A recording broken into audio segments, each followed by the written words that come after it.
नमस्कार दोस्तों, inspired shadow channel में आपका दिल से स्वागत है। दोस्तों, हम सभी को अच्छे इंसान बनने की सीख मिलती है और हम यही सीखते हैं कि बुरे कर्म से बचें और दूसरों का सम्मान करें। लेकिन कई बार हम यह भूल जाते हैं कि कभी कभी हमारी अच्छाई का गलत फायदा भी उठाया जा सकता है। अच्छा इंसान किसे पसंद नहीं आता। बचपन से ही हमें सिखाया जाता है कि अच्छा इंसान बनो, अच्छे कर्म करो, किसी का गलत फायदा ना उठा। लेकिन यह सिखाया नहीं जाता कि जब हम पर कुछ लोगों द्वारा अन्याय किया जाता है तो हमें कैसे रहना चाहिए। जब हमारा गलत फायदा उठाया जा रहा हो, क्या तब भी अच्छे बने रहना और हमारा आत्मसम्मान खोना सही है? जब एक अच्छे इंसान का हक जबरदस्ती छीना जा रहा हो, क्या तब भी अच्छे बने रहना ठीक है? दोस्तों, अच्छा होना आजकल एक आदर्श माना जाता है। जैसे कि आपने अपने आसपास के लोगों को यह कहते सुना होगा कि देखो, वह इंसान कितना ज्यादा अच्छा है। लेकिन हम इस बीच यह भूल जाते हैं कि अच्छे होने की भी एक सीमा होना जरूरी है। हमें यह याद रखना चाहिए कि हद से ज्यादा अच्छा होना भी अच्छा नहीं होता। और अगर हम यह भूल जाएंगे तो यह दुनिया हमें यह बार बार याद दिलाएगी और साबित करेगी कि हद से ज्यादा अच्छा होना भी अच्छा नहीं होता। अक्सर आपने यह देखा होगा कि जो जितना अच्छा होता है उसे उतना ही दुख मिलता है। पर ऐसा क्यों? व्यक्ति हमेशा दूसरों की भावनाओं और जरूरतों को अपने आप से अधिक महत्वपूर्ण मानता है और इसी कारण वह खुद को एक कठिन स्थिति में पाता है। अक्सर उसे ऐसा महसूस होता है कि आखिर क्यों उसके किए हुए अच्छे कामों को लोग नजरअंदाज करते हैं और उल्टा उसी का गलत फायदा उठाया जाता है। कभी ज्यादा काम करवाने से लेकर तो कभी उसे बिना कोई महत्व देकर नजरअंदाज करने तक किसी के लिए हम अच्छा करते हैं, तो वहीं से हमें दुख प्राप्त क्यों होता है? आमतौर पर जब कोई आदमी कभी क्रोध कर दे या दुखी होकर किसी को भला बुरा कह दे तो हम उसे बुरा समझने लगते हैं। ऐसा आपके साथ भी हुआ होगा कि आपने कभी ना कभी तंग होकर किसी को कुछ भला बुरा कह दिया होगा और सिर्फ उसी कारण आप लोगों के नजरों में बुरे माने जाने लगे। और जैसे कि कर्म और फल का नियम कहता है, बुरे कर्मों का परिणाम बुरा मिलेगा। आज तक आप यही समझते आए हैं कि सिर्फ बुरे कर्मों का फल बुरा होगा। लेकिन आज की इस कहानी को सुनने के बाद आप यह समझ जाओगे कि अच्छा इंसान के साथ भी बुरा हो सकता है। जब वह हद से ज्यादा अच्छा बन जाए, उस इंसान को दुख ही मिलेगा, उसका परिणाम भी बुरा ही हो सकता है। तो चलिए, आज की इस बोध कहानी के द्वारा हम यह समझेंगे कि ऐसी स्थिति में हमें क्या करना चाहिए और यह भी जान लेंगे कि ज्यादा अच्छा होना अच्छा है या बुरा। तो चलिए शुरू करते हैं। बहुत समय पहले की बात है। एक नगर में एक धनी सेठ रहता था जो बहुत दयालु था। इतना बड़ा व्यापार और बहुत सारा धन होने के बावजूद वह एक भोला और दान करने वाला इंसान था। वह हर किसी की मदद करता था। उसके मन में लोगों के प्रति प्यार और दया की भावनाएं थीं। वह किसी का भी दुख नहीं देख पाता था।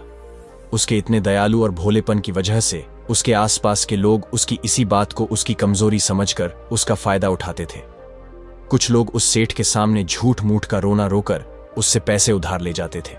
सेठ अमीर तो था ही और ऊपर से दयालु भी। जब वह सेठ उन लोगों की दुखी हालत देखता और उनकी परेशानियां सुनता तो उसका मन भर आता। और जब वह लोग उससे कहते कि मुझे थोड़ा धन उधार चाहिए या तुम मेरी मदद करोगे, मैं तुम्हारा यह एहसान कभी नहीं भूलूंगा, तो वह मना नहीं कर पाता। वह यह सोचकर धन दे देता कि अभी इसका बुरा वक्त चल रहा है, इसको मेरी मदद की जरूरत है, बाद में यह पैसे लौटा देगा। धीरे धीरे वक्त गुजरता गया। लोग उस सेठ के आगे बिना बात का रोना रोते और उसका धन ले जाते और कभी वापस नहीं करते। सेठ भी कभी धन वापस नहीं मांगता था। उसको लगता था कि जब इसका बुरा वक्त गुजर जाएगा तो धन वापस कर देगा। लेकिन कहते हैं ना कि हर सुबह के बाद रात होती है, हर सुख के बाद दुख आता है और दुख के बाद सुख आता है। ठीक उसी तरह उस सेठ के साथ भी हुआ। कुछ सालों बाद उसके पास धन कम होने की वजह से उसके व्यापार में माल भरने के पैसे कम होने लगे और इसके वजह से उसके दुकान पर अब ग्राहक भी कम होने लगे, क्योंकि जो सामान उन ग्राहकों को चाहिए था वह सामान उस व्यापारी के पास खत्म होने लगा था और उस सामान को लाने के लिए अब उसके पास इतना धन भी नहीं था। धीरे धीरे सेठ का धन समाप्त हो गया। एक समय था जब वह सेठ अपने नगर के अमीर लोगों में आता था, पर आज उसके पास पैसे नहीं थे। ऊपर से ढेर कर्ज उसे बाजार से लेना पड़ा। उसे समझ नहीं आ रहा था कि वह क्या करे। उसने महात्मा के बड़े चर्चे सुन रखे थे। उसे यह पता था कि उसके बहुत से मित्रों ने उनके पास जाकर अपने जीवन के लिए सही मार्गदर्शन लिए हैं और वह जो ज्ञान देते हैं वह काफी जिंदगियां सुधार चुका है। उसने निश्चय किया कि अब तथागत महात्मा ही उनकी समस्या का हल बताएंगे। यही सोचकर वह अगले दिन महात्मा से मिलने निकल पड़ता है। वहां जाकर महात्मा को प्रणाम करते हैं। फिर सेठ कहता है, मुझे मेरी समस्या का निवारण चाहिए। महात्मा कहते हैं, पूछो क्या पूछना है। फिर वह उन्हें सारी बातें बताता है कि कैसे वह लोगों की मदद करके अमीर से गरीब हो गया, कैसे उसने बस लोगों की बुरी हालत देखकर अपने व्यापार के पैसे उन्हें मदद करने के लिए दे दिए और आज वह खुद जरूरतमंद हो गया है। महात्मा उसकी सारी बातें ध्यान से सुनते हैं और कहते हैं कि तुम बहुत ही ज्यादा सीधे और दयालु हो। जरूरत से ज्यादा सीधा होना भी हमारे लिए मुसीबत पैदा कर सकता है। आगे महात्मा कहते हैं, तुम लोगों की मदद इसलिए करते थे ताकि वह मुसीबत से बाहर निकल सके, लेकिन लोगों ने इसका फायदा उठाया और तुम्हें ठगने का काम करते रहे। उस सेठ ने कहा, आप बिल्कुल सही कह रहे हैं बुद्ध। मेरे दुखों का कारण मेरा ज्यादा सीधा होना, सरल होना और दयावान होना ही लग रहा है, लेकिन मैं अब क्या करूं? मुझे रास्ता बताइए। क्या मैं बुरा बन जाऊं, दया निकालकर फेंक निर्दय हो जाऊं? क्या अच्छाई करने की कोई कीमत नहीं? इस दुनिया में क्या मदद करने से या किसी का भला करने से बस यही परिणाम मिलता है? महात्मा कहते हैं, नहीं, तुम्हें यह सब नहीं करना है। कई बार तुमने देखा होगा कि जो व्यक्ति ज्यादा अच्छा होता है उसे उतना ही ज्यादा दुख मिलता है। इसका सीधा कारण है कि वह अपने अधिकारों को सामने वाले की इच्छाओं से कम दर्जा देता है और फिर उसे जब भी आपसी अनबन होती है तो उसे अधिक तकलीफ होती है। लेकिन उसी के विपरीत हमें हमेशा यह भी नहीं सोचना चाहिए कि हमारा अच्छा ई और भला करना बेकार है या यह बस हम कमजोरी है। हमें अच्छा इसे हाथ कभी नहीं छोड़ना चाहिए। हमें बस यह सीखना है कि कभी कभी हमें भी अपनी बात रखने का अधिकार है और हमें अपने अधिकारों की रक्षा करनी चाहिए। इसलिए हमें अच्छे इंसान बने रहने के साथ साथ अपने अधिकारों की रक्षा करना भी सीखना होगा। अगर हमें गलत तरीके से नुकसान हो रहा है, कोई हमारा गलत फायदा उठा रहा है, तो हमें उसका सामना करने के लिए सही तरीके से खड़े होना जरूरी है। यही एक सच्चे और अच्छे इंसान की पहचान और शख्सियत होती है। वह आदमी कहता है, महात्मा मुझे थोड़ा थोड़ा समझ आ रहा है, लेकिन अभी भी मैं पूरी तरह नहीं समझा। इस पर महात्मा कहते हैं, चलो मैं तुम्हें एक कहानी सुनाता हूं, उसके बाद तुम्हें समझ आ जाएगा कि तुम्हें क्या करना है और क्या नहीं करना है। बहुत समय पहले की बात है। एक जंगल में एक भेड़ रहती थी। उस भेड़ ने एक बच्चे को जन्म दिया। वह मेमना बहुत ही सुंदर था। उसके शरीर पर बहुत ही चमक घने बाल थे। वह बहुत ही सुंदर लगता था। भेड़ भी अपने बच्चे से बहुत प्रेम करती थी और उसका बहुत अच्छे से देखभाल भी करती थी। भेड़ अपने बेटे को अच्छी अच्छी बातें सिखाती, उसे अच्छे संस्कार देती। उस भेड़ की इच्छा थी कि उसका बेटा बड़ा होकर खूब नाम रोशन करे, लेकिन भेड़ के ज्यादा लाड़ प्यार के कारण मेमना बिगड़ता जा रहा था। उसकी माँ उसे अच्छी शिक्षा देती थी, उसे अच्छे से रखती थी, दिन रात उसका पूरा ख्याल रखती थी, लेकिन मेमना दिन प्रतिदिन शैतान और जिद्दी होता चला गया। वह अपनी माँ की किसी भी बात को ध्यान से नहीं सुनता और ना ही किसी बात पर ध्यान देता। उसे हर पल ऐसा ही लगता कि मेरी माँ मेरा इतना ख्याल रखती हैं, और इसी कारण वह खुद की जिम्मेदारी नहीं लेता था। यह सोचकर कि उसकी माँ उसे किसी भी संकट से निकाल लेगी, वह धीरे धीरे गैर जिम्मेदार होता जा रहा था। और अब उस भेड़ का लाड़ और प्यार उसी के मेमने के अच्छे और जिम्मेदार बनने में रुकावट बन गई थी। फिर एक दिन वह मेमना घूमता घूमता पास के जंगल में जा पहुंचा। वह मेमना पहली बार जंगल में गया था। उसे पहली बार जंगल में जाने का मौका मिला था। वह जंगल की सुंदरता को देखकर चकित रह गया। उसने कभी इतनी सुंदर चीज नहीं देखी थी। इतनी सुंदर पौधे, रंग बिरंगे फूलों को देखकर बहुत ही प्रशंसा हुई। उसे यह सब देखकर बहुत अच्छा लगा। फिर उसने झांकियों के कुछ पत्तियां खाईं। जैसे ही उसने पेट भरने के लिए पेड़ों की पत्तियां खाईं, उसको वह पत्तियां बहुत ही स्वादिष्ट लगीं। अब तो वह मेमना रोज जंगल में जाने लगा और वहां जाकर पेड़ पौधों को नुकसान पहुंचा रहा था। उसने उनकी पत्तियां तोड़ी, उनके फूलों को नोचा, फूलों को खाया और कुछ को तोड़कर जमीन पर डाल दिया। उसमें मेमने को इस बात की बिल्कुल भी परवाह नहीं थी कि वह क्या कर रहा है। उसको इस बात का पता ही नहीं था कि जंगल में कोई खतरा भी है। वह तो मस्त मोला होकर जंगल में उछल कूद कर रहा था और पौधों को खूब से नुकसान पहुंचा रहा था। लेकिन जब उस मेमने की मां को, यानी उस भेड़ को, इस बारे में पता चला कि मेमना हर रोज जंगल जाता है, तो वह घबरा गई और मेमने को अपने पास बुलाकर समझाने लगी कि तुम जंगल में मत जाओ, वहां पर बहुत सारे जंगली जानवर हैं, तुम्हारे ऊपर हमला कर देंगे, तुम्हें खा जाएंगे। लेकिन मां की बात का उस पर कोई असर नहीं हुआ, बल्कि वह मेमना अपने माता से कहने लगा कि मां, जो भी मेरे सामने आएगा वह मुझसे जमकर मार खाएगा, फिर वह बहुत पछताएगा। इसके बाद मेमना फिर से जंगल की तरफ भाग गया। उसे अपनी माता की कही बातें झूठी लगने लगी। हर रोज की तरह उस दिन भी वह उछल कूद करने लगा और पेड़ पौधों की पत्तियां तोड़ने लगा। कभी फूलों को तोड़ता, कभी पेड़ों को खूब नुकसान पहुंचाता। लेकिन उस दिन उस जंगल में एक शेर पहुंचा। वह शेर बहुत ही ताकतवर था, लेकिन ताकतवर होने के साथ वह दयालु भी था। उस शेर का मानना था कि कमजोर प्राणियों को नुकसान पहुंचाना ठीक नहीं है। शक्तिशाली होने का मतलब यह नहीं है कि मैं किसी कमजोर प्राणी पर शक्ति का प्रयोग करूं। वह शेर उस जंगल में घूमने लगा। घूमते घूमते वह वहां पर पहुंचा, पर वह ना समझ मेमना शैतानी कर रहा था। शेर ने उस मेमने को देखकर आश्चर्य में पड़ गया। शेर ने सोचा कि इस मेमने को किसी खूंखार जानवर का डर क्यों नहीं है। ये कैसे पेड़ पौधों की पत्तियां बिना काम के ही नोच रहा है। ये इनको खत्म कर रहा है और उन पत्तियों को खा कम बल्कि बिगाड़ ज्यादा रहा है। उसके बाद वह शेर कुछ देर तक चुपचाप खड़ा होकर उसको देखता रहा और शेर सोचता है कि मेमना कुछ ही देर में मुझे देखकर यहां से भाग जाएगा और उसके डर के भाग जाने से मुझे बल का प्रयोग नहीं करना पड़ेगा। लेकिन ऐसा नहीं हुआ। शेर बहुत देर तक खड़ा रहा और वही इंतजार करने लगा कि मेमना यहां से कब जाएगा। लेकिन मेमना तो भोजन करने में व्यस्त था। उसे शेर का कोई ख्याल नहीं था।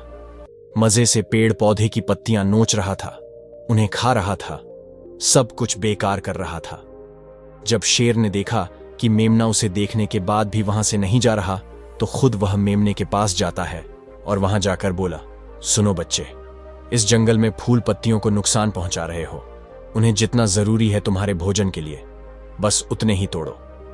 तुम बहुत फूल पत्तियां यूं ही नष्ट कर रहे हो। अगर तुम इन पेड़ पौधों को, इन फूल पत्तियां को नुकसान पहुंचाओगा तो तुम अच्छे बच्चे कैसे बनोगे? अच्छे बच्चे कभी भी इस तरह जंगल में आकर पेड़ पौधों को नुकसान नहीं पहुंचाने लगते हैं। तुम्हारी मां ने तुम्हें अच्छा बच्चा नहीं बनाया। शेर की बातें सुनकर वह घमंड से बोलता है, तुम्हें अच्छे बच्चे बने रहना है, तुम बने रहो। मैं तो जैसा हूं वैसा ही ठीक हूं। मैं वैसे ही रहूंगा जैसे मुझे रहना है। शेर हैरान हो जाता है, लेकिन फिर शेर उस मेमने को बच्चा समझकर माफ कर देता है, क्योंकि शेर नहीं चाहता था उस बच्चे पर हमला करना पड़े। तुम खतरनाक तो कहीं से नजर नहीं आते, चले जाओ यहां से, बड़े आए खतरनाक। तुम मेरा दिमाग ज्यादा खराब मत करो। चले जाओ यहां से, अपना रास्ता नाप लो और मुझे इन फूल पत्तियों को खाने दो।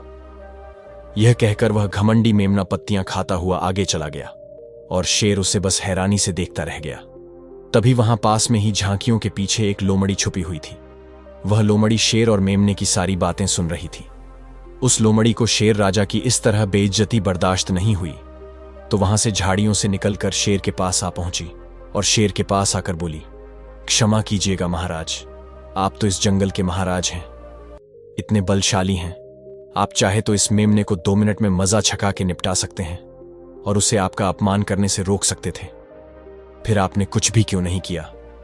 इस पर शेर ने कहा, मैंने उस बच्चे का भला सोचा, मुझे ऐसे ही किसी बच्चे को अपनी ताकत का शिकार नहीं बनाना था। यह सब सुनकर लोमड़ी बोली, महाराज, लेकिन आपके इतने सीधेपन और दयावान होने के कारण ही उस मेमने की हिम्मत बढ़ ही गई है।